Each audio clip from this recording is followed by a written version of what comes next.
When you're 20, you don't have money, but you have all the time in the world. When you're 40, you're wealthier, but the clock is ticking. Many people say, I'll start investing when I'm more comfortable, when I'm more mature, and I know what I'm doing. That's the most expensive and dangerous lie you can tell yourself. Today, we're going to see the real cost of waiting and why many people fail at that simply because of misunderstanding of the real math. There are brutal rules to follow and crystal clear paths of wealth that we will lay to understand the best strategy for you. Hello, fellow wealth seekers! Today we meet two characters. The first one, Anna, she's 20. She manages to invest 100 euros in a global ETF, returning an average of 10% a year, and with only 54,000 euros contribution throughout her lifetime, she's able to get to $1 million by 65. David, instead, who has lazied out the first years of his life, now has to catch up. He realizes to get to over $1 million by 65, he needs to invest 1,000 a month into the same ETF. The total contributions from his side, almost 6 times as much, 300k. Sacrifices, no cars, less holidays.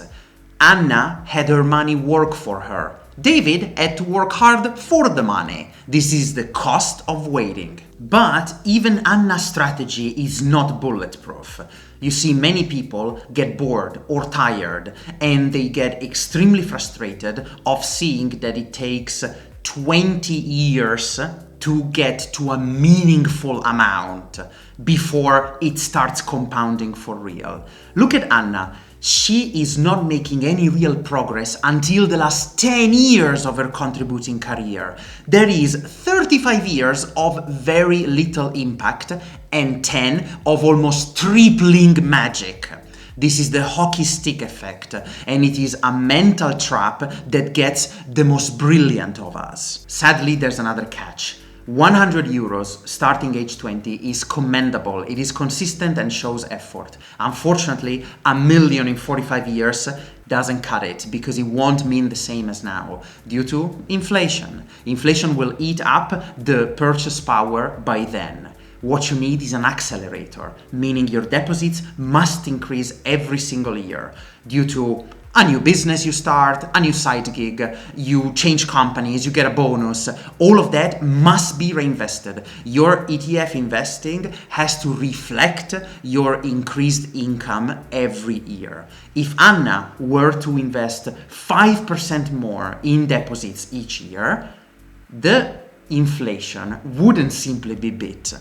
It would be eradicated because her total amount at the end of the compounding period would be 2.5 million, more than enough to live against any inflation. Conversely, this brings us to the last rule, which is to minimize withdrawals. You see, every time you take from that ETF pot, you are destroying compounding power.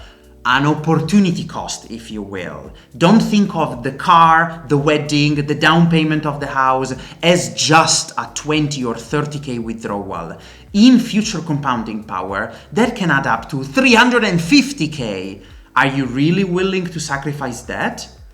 Make sure that you build an emergency fund or a separate deposit account for such expenses. The bottom line, if you're 20, start with 50 or 75, an amount that you can really work upon. If you're 40, don't panic, you still have 25 years of compounding left. Yes, you gotta accelerate, but most likely your wealth by then will justify that acceleration.